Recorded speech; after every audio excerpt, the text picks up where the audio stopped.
Est-ce que toi aussi, tu t'es dit dans ta tête, il faudra que je commence ça?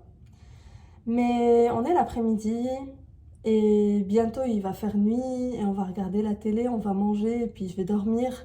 Et j'ai pas forcément de temps là, mais demain matin, j'attaque. Et quand demain matin arrive, bah t'attaques pas.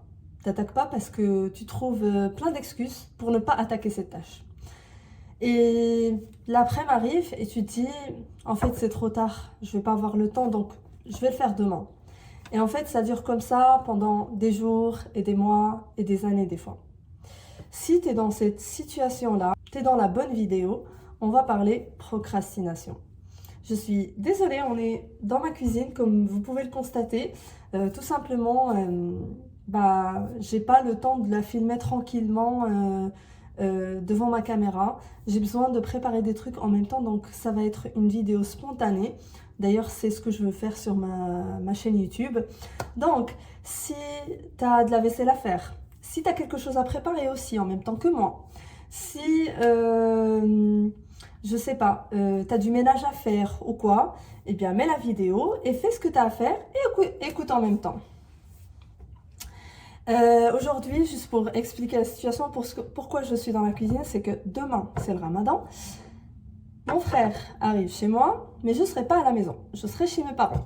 Enfin, une histoire un peu compliquée parce que en termes d'organisation, c'était un peu la cata en termes de dates. Et du coup, on s'est retrouvé avec exactement les mêmes dates. Lui, il vient chez moi pendant ces dates-là et moi, je voulais aller passer les premiers jours du ramadan avec mes parents. Et du coup, pour ne pas annuler mon vol et juste rester parce qu'il sera là et en plus il vient pour faire du ski avec ses copains, et je lui ai dit écoute, tu vas te démerder, t'es un grand. Donc d'ailleurs, une histoire de ski au ramadan, franchement, moi à mon âge, je le ferai pas. Je pense que c'est la vieillesse qui fait que je le ferai pas. Mais du coup, lui, il est au taquet, il adore skier et ça ne le dérange pas de skier pendant le ramadan. Il me dit, de toute façon, je vais manger le soir, c'est pas grave. Donc, tant mieux que la jeunesse puisse profiter un max. Et puis, nous, les plus vieux, on va rester à la maison. Du coup, en fait, quand même, je veux pas non plus qu'il rentre du ski fatigué, tout ça, et de devoir préparer à manger. Je vais préparer quelques petits trucs juste pour qu'ils dépannent le temps qu'ils, je sais pas s'ils ont envie d'autre chose, qu'ils le préparent, mais au moins qu'ils mangent quelque chose en rentrant à la maison. Donc, revenons à nos moutons, qui est le sujet de la procrastination. Pourquoi je voulais absolument parler de ce sujet en deuxième vidéo du coup, après la vidéo du retour. D'ailleurs, si vous n'avez pas encore regardé ma vidéo du retour, je parle justement de plein de sujets en fait qui m'intéressent, que j'aimerais bien améliorer, que j'aimerais bien travailler cette année parce que j'ai procrastiné pendant longtemps et je trouve que c'est quand même dommage de perdre autant de temps par peur de beaucoup de choses. Donc si je fais cette vidéo, c'est peut-être si tu es dans la même situation, que tu n'arrives pas forcément à avancer sur tes projets, tes idées, je sais pas, les choses en tout cas que tu as envie d'avancer et de faire, eh bien, ne te sens pas tout seul. Ne te sens pas tout seul parce qu'il y a en même temps que toi beaucoup de monde qui passe par la même chose. Et vu que je suis passée aussi par là, je sais que c'est très dur mentalement. C'est très dur mentalement. Et si on fait rien pour s'en sortir, on peut finir par une dépression. Pour moi, c'est juste la suite logique. Parce qu'en fait, plus tu te dis, cette tâche-là, je vais pas la faire aujourd'hui parce que j'ai pas le temps, je dois faire ci, je dois faire ça. Donc tu priorises en fait tes tâches, mais en fait tu les priorises pas par priorité. Tu priorises justement à l'inverse. Tu prends les tâches qui sont moins importantes, moins prioritaires, tu les fais juste pour éviter de commencer ta tâche prioritaire que tu aimerais bien faire. Disons par exemple quelque chose dans ta vie professionnelle. Tu aimerais bien commencer quelque chose dans ta vie professionnelle qui... Cette action, elle va te changer ta vie, elle va, au fur et à mesure de l'action, tu vas évoluer. Et en fait, Tu vas la repousser pour faire le ménage. Comme, moi, par exemple, c'est ce que je faisais. Je donne un exemple concret pour ma part. Par exemple, à la place de tourner des vidéos, de chercher des sujets, de travailler sur des projets qui me tiennent à cœur, comme mon projet de shampoing, je me levais le matin et en fait, j'avais toujours des choses à faire qui sont moins prioritaires, comme le ménage, par exemple. Je me dis, mais non, je ne vais pas commencer à travailler dans un endroit sale et mal ordonné. Je vais faire le ménage et ensuite je commence. Et après le ménage, ben, c'est l'heure déjà de préparer à manger. Donc je me dis, bah, vas-y, je vais faire un truc et tout. Donc je perds déjà une demi-heure ou une heure à préparer, à manger, tout ça. Et ensuite, qu'est-ce que je fais? Je prends mon téléphone. Je prends mon téléphone et je me dis, vas-y, je vais voir ce qui se passe un petit peu. Parce que la dopamine, forcément. Je vais voir ce qui se passe un petit peu. Donc, je prends le téléphone et je commence à scroller. Et là, une heure passe, 2 heures passent. Je me rends même pas compte, en fait, du temps que je perds. Et après, à la fin de l'après-midi, je me disais, mais c'est trop tard. Là, en fait, il y a mon mari qui va rentrer. Je peux pas non plus prendre sur le temps de la famille pour faire mes projets professionnels. Alors que j'avais toute la journée pour moi, je pouvais avancer sur mes projets sans que ça soit sur le temps de la famille. Et à force de faire comme ça, en fait, la suite logique, comme je disais, si on fait rien, c'est la dépression parce qu'on se sent nul. En fait, à force de se dire ça dans sa tête et de penser ça de soi, on perd confiance en soi et on procrastine encore plus parce qu'en fait, le fait de passer à l'action nous fait peur.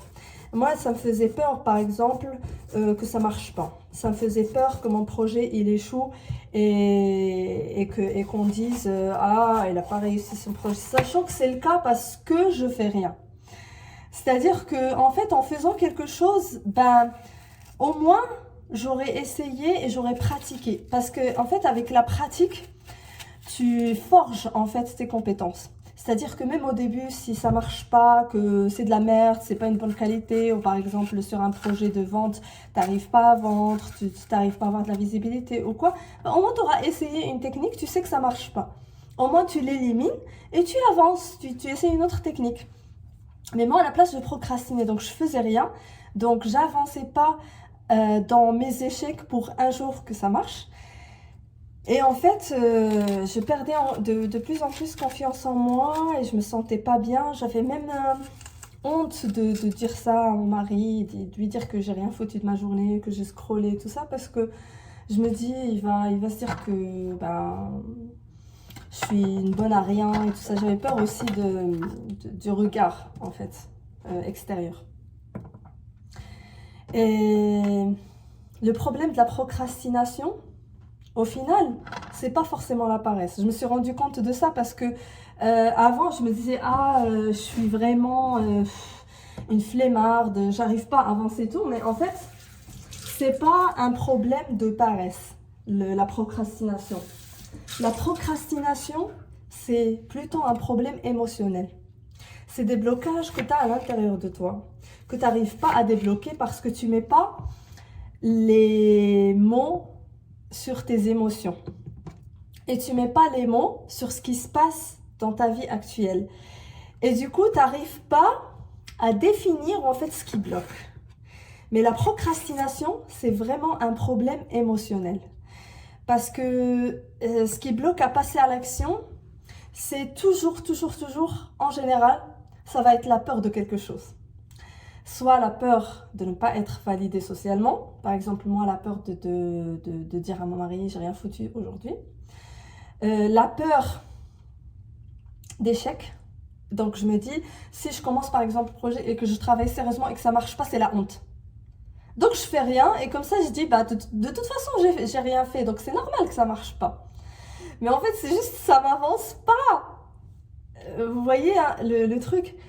Et du coup, vraiment, la procrastination, parce qu'il y a beaucoup qui disent il est fainéant, il fait rien de ses journées et tout ça, mais non, c'est pas la paresse, c'est vraiment un problème psychique, un problème émotionnel que tu n'arrives pas à débloquer parce que tu as peur de quelque chose. Et en fait, si tu te poses pas tranquillement avec toi-même et que tu mets juste un papier devant toi, que tu dis, ok, c'est quoi mes objectifs?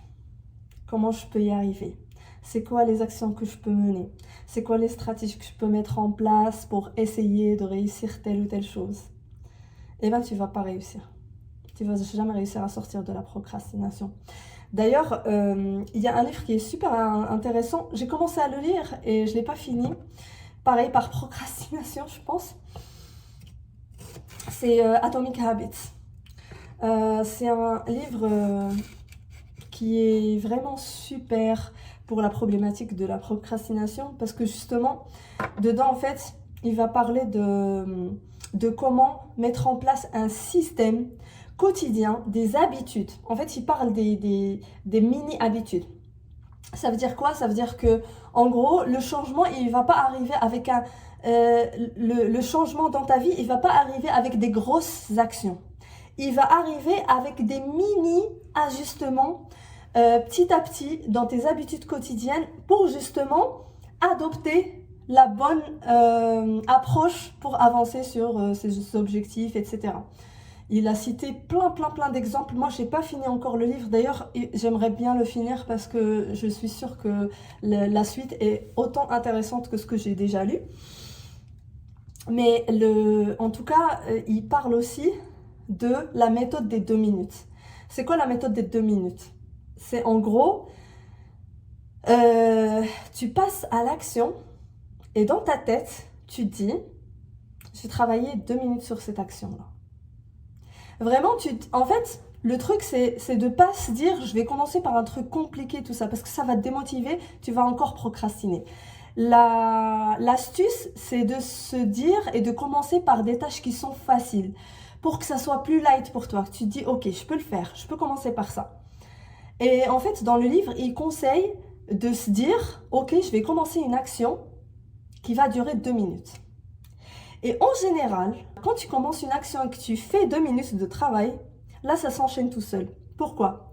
Parce que la motivation, elle vient pas avant l'action. La motivation, elle vient après l'action. C'est quand tu as pris la peine de commencer l'action, de faire ta tâche, que par la suite, la motivation, elle va se créer parce que tu vas commencer un truc et en fait, tu vas voir qu'il faut faire ça. Et tant que tu es dans ton travail pas dispersé, eh bien, tu vas te retrouver à faire tout naturellement ton action et tu vas la terminer, même si elle ne dure pas 2 minutes, mais elle dure 10 minutes, 30 minutes. Tu vas la faire parce que tu vas être dans l'action, tu vas avoir envie de continuer. Et c'est vraiment vrai parce que, en fait, si on compte sur la motivation, un jour, on a la motivation et 30 derrière, on ne l'a pas. Donc, pourquoi il y a beaucoup aussi vous savez, de discours de développement personnel qui parlent aussi de la discipline, parce que la discipline, que tu as envie ou que tu n'as pas envie, il faut le faire. Surtout les coachs sportifs et tout ça, ils parlent beaucoup de discipline et je suis d'accord sur ça. Mais en fait, juste tu te dis, mais comment je peux mettre en place cette discipline en fait? Parce que c'est facile de dire discipline, moi je suis disciplinée, machin. Mais comment mettre en place cette discipline quand tu as vécu des mois de procrastination, voire des années de procrastination sur quelque chose? Comment tu peux t'en sortir de cette procrastination et du jour au lendemain changer complètement tes habitudes? Impossible. Déjà, pour sortir de la procrastination, je vous le dis, ça ne va pas le faire du jour au lendemain et il faut accepter cela, c'est pas très grave. La procrastination, elle va se faire au fur et à mesure de petits ajustements dans la journée. Par exemple, tu priorises tes tâches, tu dis ok, demain je vais commencer par telle tâche et tu t'y tiens. Et tu commences la méthode de 2 minutes, tu dis ok, je vais commencer cette tâche 2 minutes, je vais voir ce que ça va donner. Après 2 minutes, tu continues ton truc, tout naturellement. Un autre truc, je viens de me rendre compte que j'ai pas forcément parlé de ça, c'est le perfectionnisme. En gros, je me disais non mais je vais pas filmer n'importe quoi avec n'importe quelle qualité, comme par exemple aujourd'hui. Pourtant, je pense que le sujet, il va être intéressant et que c'est pas forcément des fois la qualité qui compte de l'image et du son, même si c'est important, je suis d'accord, mais quand il n'y a pas les moyens, il n'y a pas les moyens, il faut passer à l'action quand même. C'est pas très grave si il y a pas tout qui est parfait. C'est ça ce que je veux dire. D'ailleurs, pourquoi aussi, c'est aussi une réaction de cerveau, la procrastination, parce qu'en fait, le cerveau, il est programmé aux récompenses immédiates. C'est-à-dire que la dopamine, elle va être présente tout de suite. Qu'est-ce qui nous fait plaisir tout de suite, tout de suite? C'est pas les actions qui vont nous amener petit à petit à nos objectifs, à un meilleur futur ou voilà les objectifs de tout le monde. C'est pas ça qui va nous donner du plaisir tout de suite, immédiat. C'est le téléphone qui donne le plaisir tout de suite, immédiat. Et du coup, forcément, ben, le cerveau, par facilité, il va choisir de scroller. Il va choisir de prendre le téléphone et de scroller toute la journée. C'est plus facile, on a du plaisir instantané, ça nous avance à rien, mais au moins on a du plaisir instantané. Et ça nous laisse procrastiner pour nos vrais projets. Alors que le projet en fait que tu aimerais bien faire et tout ça, c'est sûrement ça va prendre du temps avant que ça marche, avant que ça t'amène quelque part, etc. C'est compliqué, il y a beaucoup de choses, machin. Donc, qu'est-ce qu'on fait? On préfère scroller que d'avancer chaque jour un petit peu vers notre objectif. Des fois, forcément, ça dérape. Je ne suis pas encore sortie de la procrastination à 100% parce que des fois, ça me revient. Mais j'essaie en tout cas d'être efficace sur la journée, d'avancer sur ce que j'ai envie de faire, de regarder moins les réseaux sociaux. D'ailleurs, en regardant moins les réseaux sociaux, ça me fait trop du bien. Parce que les réseaux sociaux, de toute façon, c'est connu scientifiquement. Si vous voulez que je parle de ce sujet un autre jour des réseaux sociaux, je pourrais parler des réseaux sociaux. C'est un sujet, j'ai déjà lu des livres dessus, je me suis renseignée et tout, parce que je suis tombée limite dans l'addiction des réseaux sociaux. D'ailleurs, je suis toujours addict, mais juste, en fait, là, j'arrive à être beaucoup moins présente sur les réseaux sociaux. Je suis beaucoup moins les gens. En fait, plus tu suis la vie des gens, plus ça te remplit ton cerveau de trucs inutiles. Et en fait, ça sert à rien dans ta vie. Donc, ça te fait juste perdre de l'énergie.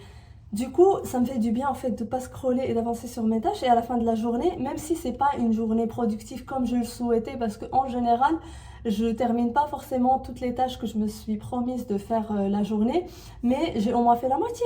Et en fait, le lendemain, tu commences par un autre départ, pas dire ouais, je vais faire ça, je vais faire ça, je vais faire ça, je vais faire ça, et le jour passe. Du coup, il faut toujours penser objectif et se dire est-ce que j'ai envie de passer toute ma vie comme ça? Je suis sûre que vous allez dire non. Toujours mettez devant vous vos objectifs, essayez d'écrire un maximum d'idées que vous avez dans la tête, de vos objectifs, de ce que vous souhaitez être dans un avenir proche ou lointain, ce que vous avez envie de mettre en place. Essayez aussi d'en parler, ça fait du bien d'en parler, même si des fois on a peur d'être jugé, etc. Essayez d'en parler avec les personnes les plus safe, votre safe place, on va dire. Et je suis certaine que ça va passer avec, pas la motivation, mais avec le passage en action. Et par la suite, je vous le garantis, vous allez avoir une niaque de finir vos trucs, que petit à petit, jour par jour, vous allez voir, vous n'allez pas perdre votre temps et vous allez pouvoir avancer à votre rythme sur vos projets. Et je le souhaite en tout cas pour vous. Voilà, c'était la vidéo. Et finalement, j'ai tellement parlé que j'ai pas trop avancé sur la cuisine. J'espère que cette vidéo va vous aider et que vous allez passer à la vitesse supérieure. Et d'ailleurs, comme je vous ai dit, moi je suis toujours dans des phases, je procrastine, des phases où je passe à l'action. N'hésitez pas à suivre en fait l'aventure ici pour... voilà, on se motive entre nous. N'hésitez pas à m'écrire des commentaires si vous le sentez. Et voilà, qu'on échange, qu'on essaye de se soutenir, qu'on essaye d'avancer. Et en tout cas, si ça vous plaît, ce genre de sujet, de toute façon, il y aura plein qui vont arriver. Donc, n'hésitez pas à suivre l'aventure. Salut!